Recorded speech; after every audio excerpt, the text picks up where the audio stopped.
Another summer song, number 97. Number 97, King.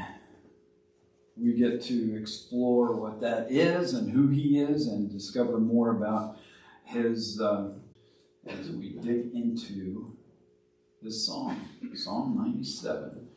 The Lord is King, Psalm 97, verse 1. The Lord is King. Let the earth rejoice. Let the farthest coastlands be glad. Many of the Psalms, many of the English translations say that the Lord reigns, which would be good, in a drought. That's a different kind of rain. But I like this one. This is a New Living Translation, and I like the idea of king. It means reigns, that he is the one reigning, but I like the idea, the picture of him sitting on that throne, being in charge, and his taking control of things that seem to be so out of control. And he is sitting in his place, and because of his attributes, his character, his goodness, his love, the way he handles justice and truth, that king is the one who we want to hear from. That one is the one who sits on the throne. When he does, let the earth rejoice. Let the farthest coastlands be glad. When he is in charge, when he reigns, when he is running the show, then it's good. It's really good. And the psalmist starts to lay this out so that we kind of get a picture of who he is. Because there are times when you think of a king, since we don't have one, we have to look at stories or look at Europe or look somewhere else to find a king. And we don't respond to that kind of authority. We don't experience that kind of authority. The king was absolute in the time that the psalm was written.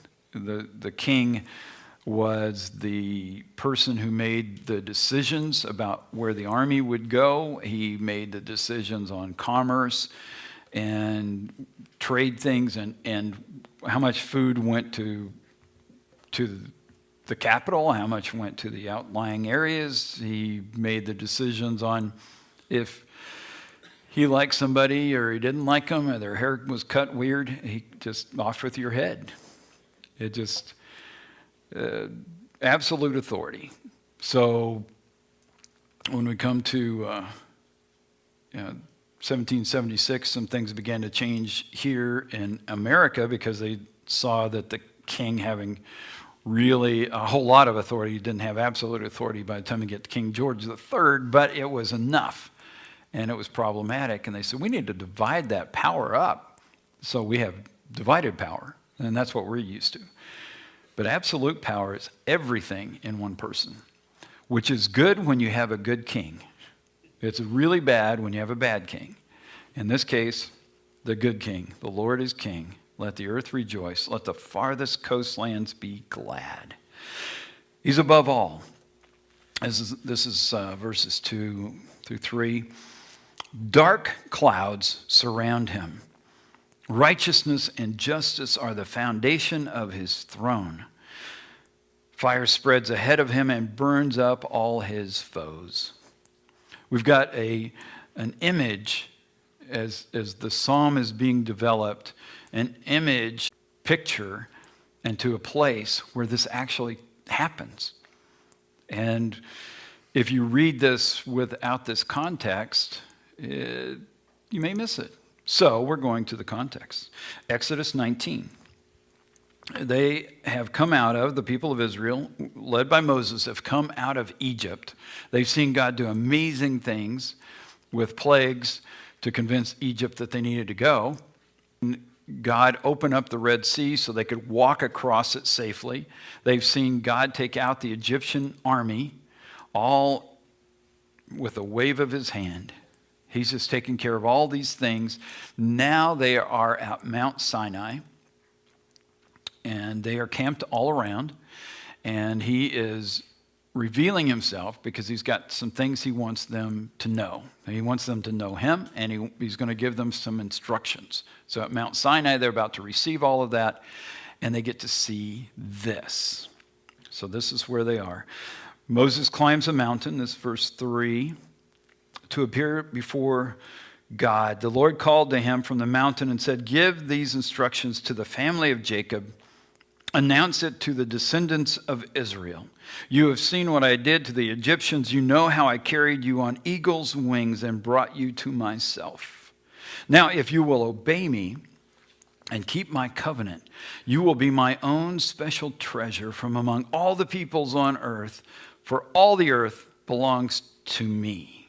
And you will be my kingdom of priests, my holy nation." This is the message you must give to the people. It was great. I mean, there's just saying that. You are these special people. You've come out of all of the other lands, all these other nations, influenced by other gods, other ways of thinking. I'm bringing you to myself. And you are going to be, as it states, kingdom of priests and a holy nation. I want you to remember those words are used again by Peter, the Apostle Peter, in 1 Peter chapter 2, verse 9, and he says the same thing to those who know Christ. You are a new people, you are a holy people, you are called out from the world to come to know the one true King, the one true God, and you are going to be a kingdom of priests. You are going to be this holy people. You are going to be my people. And he's turning that toward the people who now gathers the church. And this is the message he tells Moses, you must give to the people. Moses returned from the mountain and called together the elders of the people and told them everything the Lord had commanded him. And all the people responded together, "We will do everything the Lord has commanded." So Moses brought the people's answer back to the Lord. Now remember, he's climbing a mountain every time. He's 80 years old. It's hard on this guy. Spring chicken back then. That's right. Up and down and up and, oh my. So he's back up the mountain. Yeah, just track his many trips up and down during this whole passage is like, wow. Then the Lord said to Moses, "I will come to you in a thick cloud, so the people themselves can hear me when I speak with you. Then they will always trust you." Moses told the Lord what the people had said. Then the Lord told Moses, "Go down and prepare the people for my arrival. Consecrate them today and tomorrow and have them wash their clothing. And on the third day, have them watch. So mark off a boundary around the mountain. Warn the people, don't go up on the mountain or even touch its boundaries. Anyone who touches the mountain will certainly be put to death." So there's the seriousness of this whole thing. Don't let an animal touch it. If they cross the boundary, stone them or shoot them with arrows. They must be put to death. So when the ram's horn sounds a long blast, then the people may go up on the mountain, but not till that time. So Moses went down to the people, consecrated them for worship, and they washed their clothes, get ready for the third day. On the morning of the third day, thunder roared. Here's the picture. On the morning of the third day, thunder roared, lightning flashed, and a dense cloud came down on the mountain. There was a long, loud blast from a ram's horn, and all the people trembled. Moses led them out from the camp to meet with God, and they stood at the foot of the mountain. All of Mount Sinai was covered with smoke because the Lord had descended on it in the form of fire. The smoke billowed into the sky like smoke from a brick kiln, and the whole mountain shook violently. As the blast of the horn grew louder and louder, Moses spoke, and God thundered his reply. The Lord came down on the top of Mount Sinai and called Moses to the top of the mountain. So Moses climbed the mountain. Then the Lord said, "Go back down and warn the people not to break through the boundaries to see the Lord, or they will die. Even the priests who regularly come near to the Lord must purify themselves, so that the Lord does not break out and destroy them." "But Lord," Moses protested, "the people cannot come up to the Mount Sinai. You already warned us. You told me, mark off a boundary all around and set it apart as holy." And the Lord said, "Go down and bring Aaron back up with you. In the meantime, do not let the priest or the people break through to approach the Lord, or he will break out and destroy them." So Moses went down to the people and told them what the Lord had said. And then if you've seen the movie with Charlton Heston, he goes back up the mountain and the Lord writes out the Ten Commandments. So up and down. He does a lot of up and down. But look at that picture. The Lord comes down. There are dark clouds. And it's like smoke rising. There's lightning. There's fire. It's all breaking loose as God meets with people to give them his instructions. He says, I'm going to bring you out as a holy people, but guess who's in charge here? And do not cross that boundary. Don't even come up on that boundary. Do not, or you will be destroyed. How serious is it? But for those he's allowed, come up, it's safe. Verses 2 and 3, dark clouds surround him. Righteousness and justice are the foundation of his throne. Fire spreads ahead of him and burns up all his foes. So he is the image of God on the mountain, who is righteous, which means he does things right. He is the one who holds all of truth in his hands. He's going to accomplish what needs to be done properly. He will do what is just.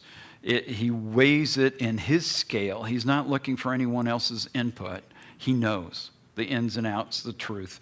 And righteousness and justice are the foundation of his throne.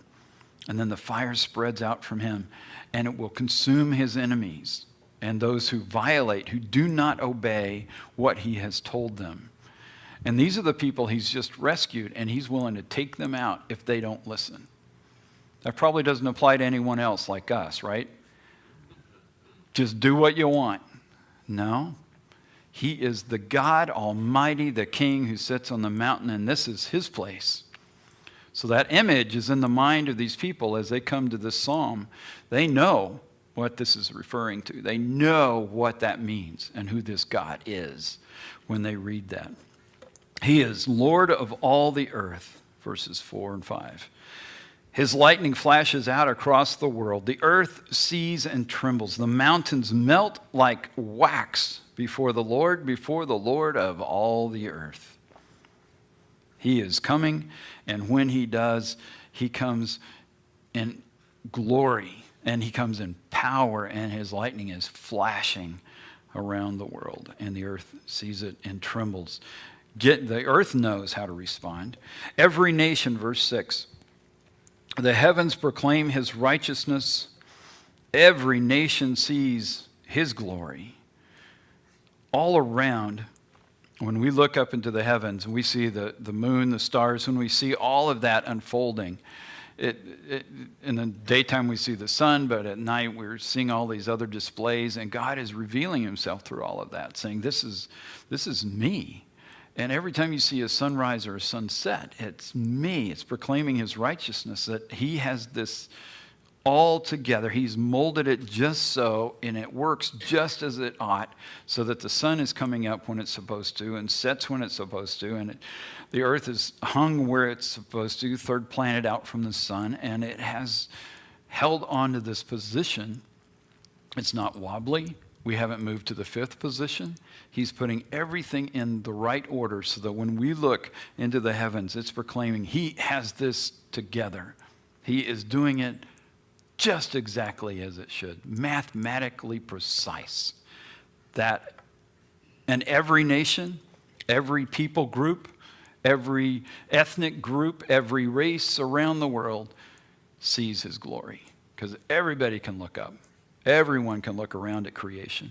Everyone is invited to see the God of glory.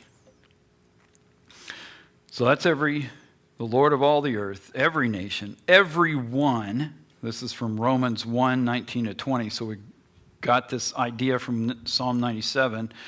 We come to Romans 1. They know the truth about God.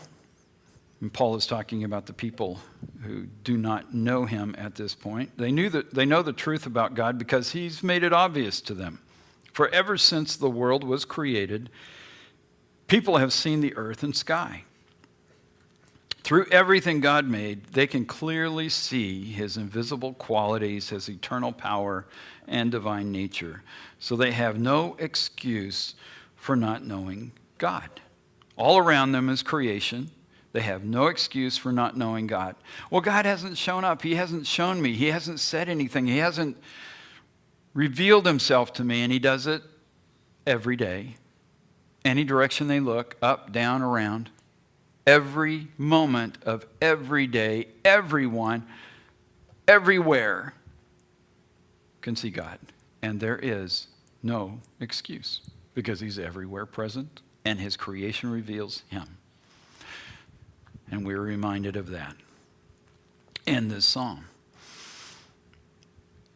Every God must bow. So we have every nation, we have everyone, we have every God must bow. Verse 7. Those who worship idols are disgraced. All who brag about their worthless gods, for every God must bow to him. All those other gods, all those other powers, all those influences that people are listening to, the small g gods all around the world, dragging people, telling them what they can do and how they can serve, how they're better than other people, or one nation over another, or one group of people over another. All those things that are happening, people listening to that influence, and they think, I don't need to listen to God. I can do it this way, or I'm smarter, or I read this book, or I listened to this guy, or I saw it on YouTube, and it's just. And the psalmist is saying 3,000 years ago, those gods just don't come through. In fact, all of them are going to bow before this God, before the King, because he is the creator of all things. All who brag about the worthless gods, going to be disgraced. The Lord is supreme.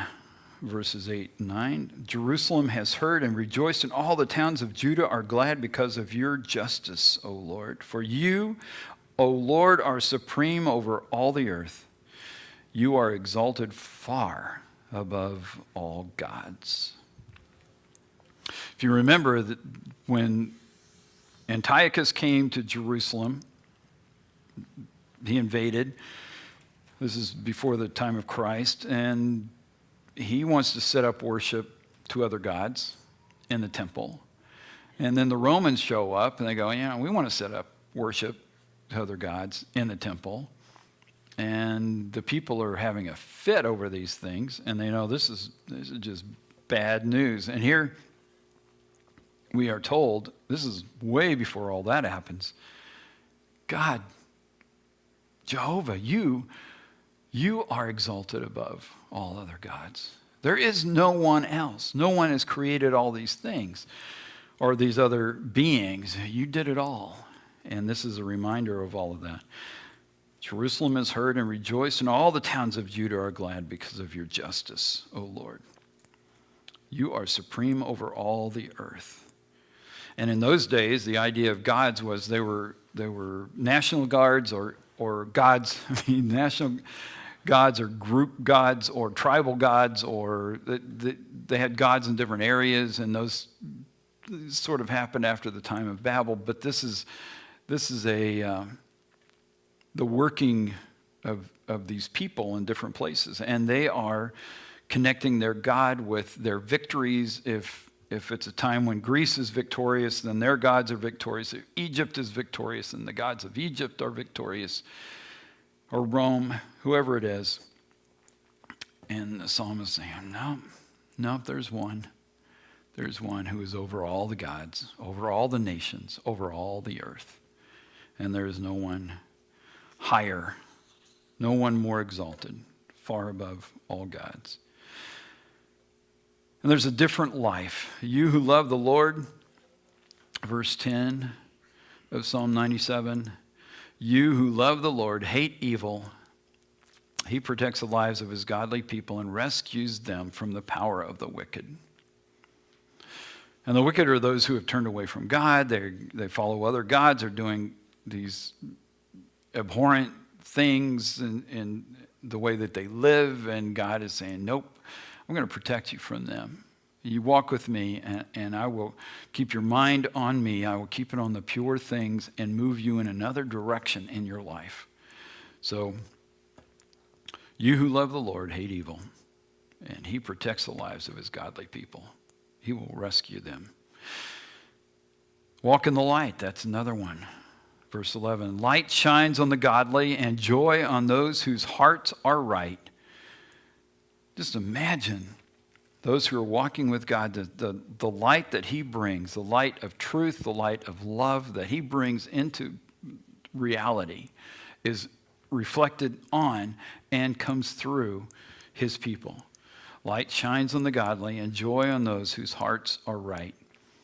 And you've been around long enough to know if you're not walking with the Lord, if you don't have those things right, that heaviness sets in. You can walk into a room where someone is just caught up in all of that, doing their own thing, going their own way, and the darkness is just, you can almost cut it with a knife, it's so thick. And you feel that pressure, you feel a heaviness that just settles. It's on your shoulders and almost drips. It's just there. And those who are walking with God, who rejoice in him and turn their attention to him, focus on him, worship the King, light shines on the godly and joy on those whose hearts are right.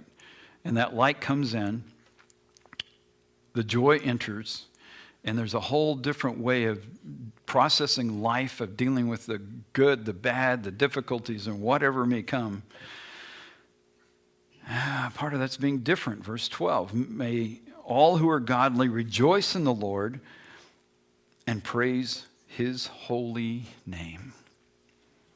Just turning to him. The godly are respective of who he is. They understand he is the king. He is the one who has control of all that is unfolding, that he is the one who holds justice in his hands. He's the one who hands out this light and love, and the joy comes from being right with him.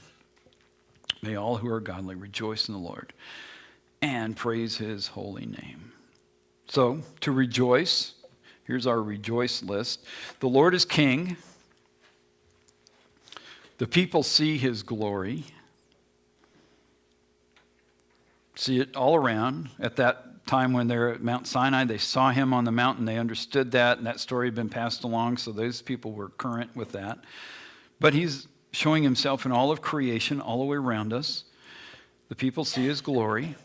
The Lord is exalted above all gods, all those influences, all those other beings that are out there, but also the other ideas, the philosophies that those beings have stirred up, the acts of war that they stir up, the division that they stir up, all of those things.